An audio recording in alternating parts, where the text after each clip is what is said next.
I'm going to preview the Baylor versus Oklahoma women's volleyball match, which will be played November 1st at 7 p.m. Central Time on ESPN Plus. Or those last stats, and Baylor is now 12-9 overall after back-to-back losses to Texas, and they're 6-5 in the conference. But I will say, in the first match against Texas, they were up 2-0, but then it got reverse swept. I mean, they were just too conservative. And Ryan McGuire said as much, and in that first match. In the second match, they had 4 set points. They were up 24-20, but then they couldn't get one more point, and they proceeded to lose the next 7 out of 8 points to lose the first set. And then, unfortunately, from there, Texas took over a little bit. So, yeah. And I do know that Oklahoma is 9-12 overall, 2-9 in the conference, but the second conference win came against Iowa State, 3-9 after losing to them 3-9. So, yeah, but the point, it was close, like 26-24, 25-23, 25-20. So that's just to be clear, and they barely beat Tulsa 3-2 prior to the 2 matches against Iowa State, and that was even at Iowa State. So that's really impressive win right there for them. They also beat Kansas State, that's 3-2 in the conference, and I know the Tulsa one doesn't count as conference, but you get the point. They also lost to TCU at home 3-2. They did beat UCLA 3-2 in the first match, but then they lost the next one. And they did lose to Notre Dame 3-2 as well. So yeah, they have played some 5-set matches overall. So now, what are some players to keep an eye on for Oklahoma? First of all, Kelsey Carrington, number 1. And I will put the stats in the roster and description below, so y'all could see it. And we're gonna know whether or not Baylor's gonna be ranked or not. But I have to think they should be, but you never know. They went 0-2, but that's against number 5 on the road. And they didn't get dominated. Like, totally. I mean, when you look at the scores, I mean, they lost 3-2 to Texas, and then 3-9 to Texas. Though the first set they could have had. And the 6'3" middle blocker, that's a senior. Okay, 78 kills on 168 attempts, 28 attacking errors, one assist, 7 digs, 30 blocks, 1 of those are solo, 3 blocking errors. Peyton Chamberlain, number 2. 6-foot setter, that's a junior. 17 kills on 50 attempts with 3 attacking errors, but leads the team in assists, 759 of those. 16 service aces, 49 service errors, 1 receiving error, 154 digs, 31 blocks, and 2 of those are solo, 2 blocking errors, 8 ball handling errors. So, yeah. The next player go down the list, I would dare say, is like Riley Faye, even though I don't know if she's going to play or not. 5'9" setter, that's a junior. No kills on 2 attempts, 24 assists, 6 service aces, 7 service errors, 15 digs. That's it. But definitely Hannah Pfeiffer, Pfifner. I apologize if I butchered that, and that's number 7. 6'1" middle blocker, that's a freshman. 102 kills on 236 attempts with 38 attacking errors. 3 assists, 2 service aces, 8 service errors, 14 digs, 42 blocks. 4 of those are solo, 3 blocking errors, 1 ball handling error. Then I would say Mele Coral Blogojevec, Blogojevich.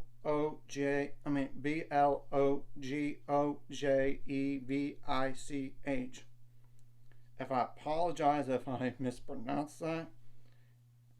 6'1" outside hitter, that's a freshman.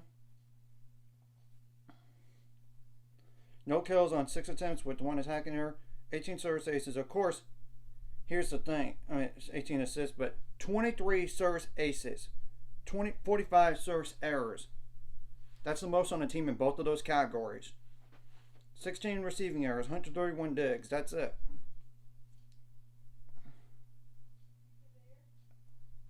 Yeah, that's it on that.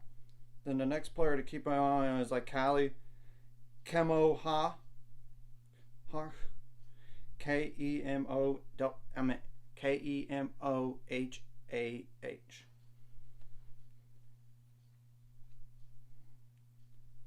5'6" defensive specialist / libero. That's a junior. No kills on 4 attempts with 1 attacking error. 98 assists. 12 service aces, 19 service errors, 19 receiving errors, 261 digs. That's it. Alexis Shelton, number 12. 6'2" outside hitter. That's a sophomore. 328 kills, which is the most on a team, on 786 attempts, which is the most on a team, and 127 attacking errors, which is the most on a team. 6 assists, 7 service aces, 18 service errors, 22 receiving errors, 84 digs, 51 blocks. 10 of those are solo. One ball handling error, 8 blocking errors. Okay, the next player going to go down is Daley Ellison, D-A-L-E-I. Daley, D-A-L-E-I-G-H. I apologize if I butchered that. 5'11" outside hitter. That's a junior.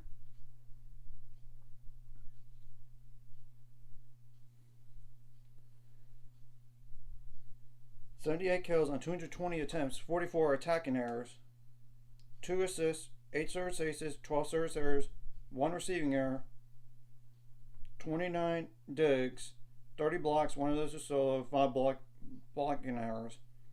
Though I should have went up with one more player in it. Ireland McNeese, number 16, 5'9" outside hitter. That's a freshman. No kills on 5 attempts, 1 assist, 5 service aces, 10 service errors, 17 receiving errors, 46 digs, 1 ball handling error. So yeah, I know she only played 31 sets this year, but that's still. Lydia Burt's definitely number 22. There's another player to keep an eye on. 6'3" middle blocker. That's a senior. 179 kills on 378 attempts with 70 attacking errors, 6 assists, 8 serves, aces, 26 service errors, 25 digs, 88 blocks though, which is the most on the team. 15 of those are solo and 10 blocking errors. Then I'll go with like Taylor Preston, number 23, is the next player to keep an eye on. Number 6'2" outside hitter. That's a sophomore. 265 kills on 706 attempts, 117 attacking errors, 1 assist, 1 service ace, 21 service errors, 12 receiving errors, 26 digs, 37 blocks, which is 4 of those are solo, 1 blocking error, 1 ball handling error. Then I would just go from there to Cindy Thompson, number 24. 5'9" defensive specialist / libero. That's a sophomore.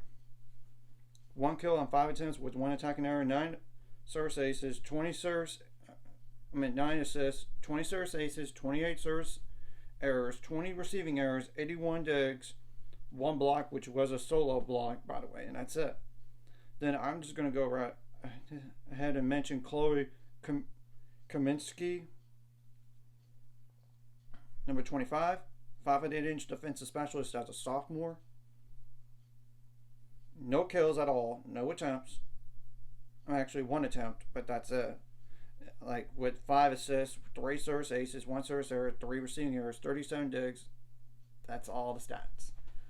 Well, obviously, you don't want to let that Texas match beat you not just once, but twice in a row after the first one. But I'm going to say this about Kendall Stowers. I know what's going on officially. It's a concussion. And I'm not sure she's going to even play because it takes 4 days. The rule is like 4 days to clear concussion protocols. So I'm just pointing that out. And now we know it was a head injury. So yeah, I'll have to see if she's going to even play this match or even a Texas Tech match or when she's going to really come back at this point. Because it takes 4 days. You got it. 4 days. I will say you got to take away the best players for Oklahoma in terms of kills. You got to out. Don't want to get blocked so much like in that Texas against Tech, like you did against Texas, obviously. Of course, you gotta have to step up your blocking too. I mean, and of course, limit your errors across the board, including like the rotation one. You can't be out of rotation. I mean, not just when you're serving, but when you're receiving as well, because they will call for it. Obviously, you would need to have some variety on offense, so you're not so predictable. Of course, you need to be able to predict what Oklahoma's going to do, and of course, take away the strengths of the team and try to exploit the weaknesses. Obviously, you need to serve well and not be some conservative. Of course, I know that comes with service errors, but you got to serve well. I mean, of course, you you need to have crisp passing in order to some kills, and you got to go for it. I mean, and of course, you kind of have to vary it up and have good transition, like a volleyball offensively. I'm just saying that because it is critical. Of course, you need to come out with energy, and you're at home, and you need to find a way to bounce back after those two tough losses. And at this point, you need to get some momentum before your next bigger match, which I'm not overlooking Oklahoma by any means because they beat Iowa State. I mean, you got Texas Tech the game, then you have TCU twice at home before you play another ranked opponent in Kansas, and that's even at Kansas. I'm just pointing that out. You kind of need to get a little momentum here, and hopefully Kendall Stowers does play, but if nothing else, you got to have other players step up. Like the freshman, Leahani, number 26 that comes in to serve. You kind of have to have her step up. Of course, Riley Simpson has been good, really good at times. And you got to have Elise McGee step up, Manuela Bimbembe, Alicia Andrews, a.k.a. Allie Andrews, Allie Check. I mean, and of course, like Lauren Briseño needs, of course, you got to communicate, it's like who got ball. Of course, you don't want to have overpasses, and you got to play solid defense. Of course, when you get over a pass on your own end, you've got to take advantage of it. Unlike those two Texas matches and some of those long rallies, you lost against Texas. You got to have to do better than that. Of course, you got to dig every ball, and of course, you don't want them to dig every ball too.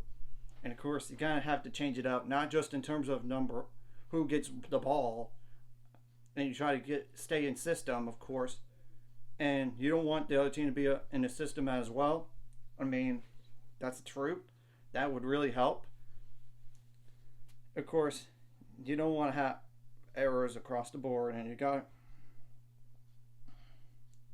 Of course, Alexis DaCosta needs to step up a little bit. And Tiahani Ulu Fatu, that's the one serving number 26. Not just in terms of serving, but in terms of defense too and digging.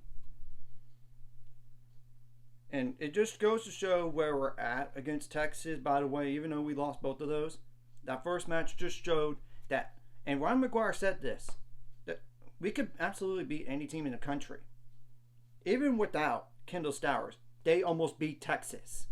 So let's go out there against Oklahoma and kind of be better than that last match. Of course, you gotta have to improve what you didn't do so well last match and going to this one and continue your strengths. And I'm sure they're looking at the film right now against Oklahoma and saying, we gotta do this really well. We gotta do that. And you gotta take away their strengths. You gotta take and exploit their weaknesses. Because obviously, I know you gotta pass well, and dig every ball, because you don't want, and to kind of do good on side outs, because having really good side outs is critical, and you don't want the Oklahoma to do that to you. I mean, that's important. And if you're up in the match, you can't be complacent. You can't be conservative. Go out there and go for it. Be aggressive. And that's kind of what Ron McGuire alluded to after that first match, and that's a painful lesson. A really painful lesson, because that could have been a huge win in terms of RPI for the team. But anyway, you got we got plenty of opportunities. We got Kansas that's ranked. We got Houston that's ranked. Left on the schedule. It's just we gotta have to win the other matches now. We gotta have to find a way to win out.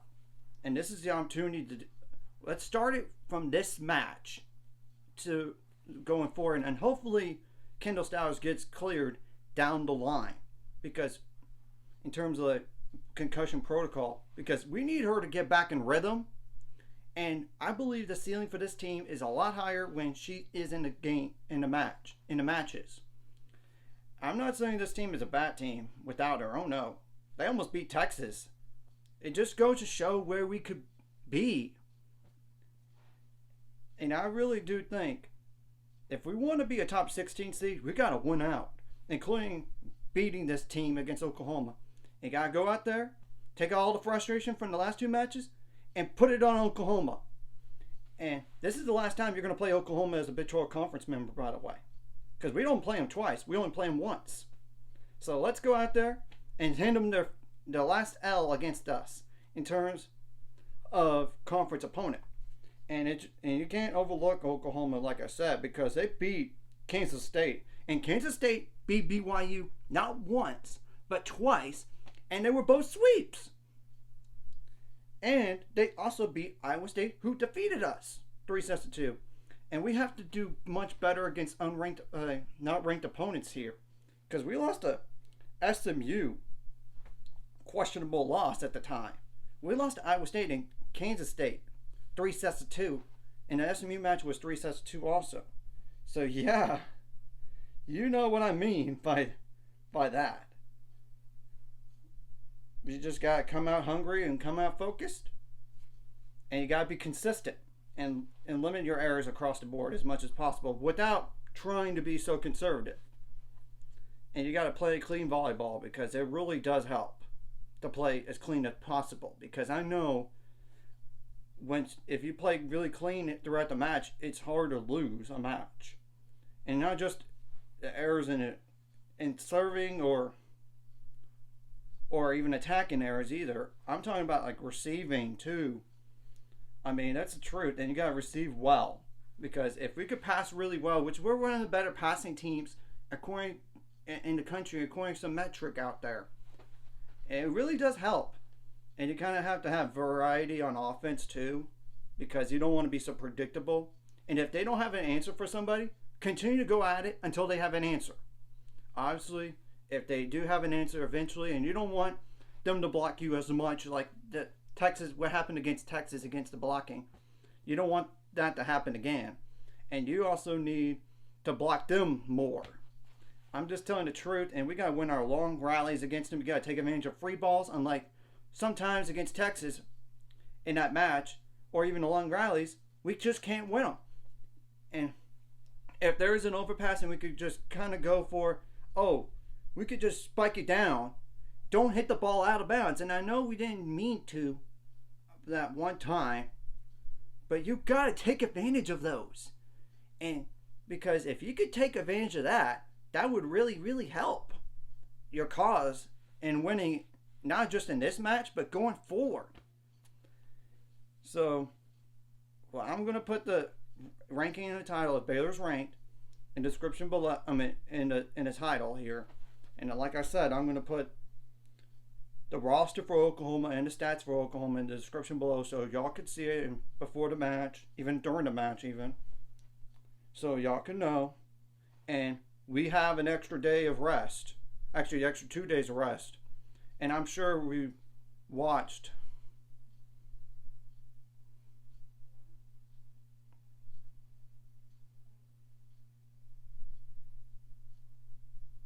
So anyways, if you like this content, like and subscribe, and see you guys later on the road to 600 subscribers. We're on the road to it. Let's go. And of course, the ultimate goal is 1,000 or more, so I can make money off this. Of course, liking the video, commenting the video really helps the YouTube algorithm so more people can see it. Sharing the video does help as well. And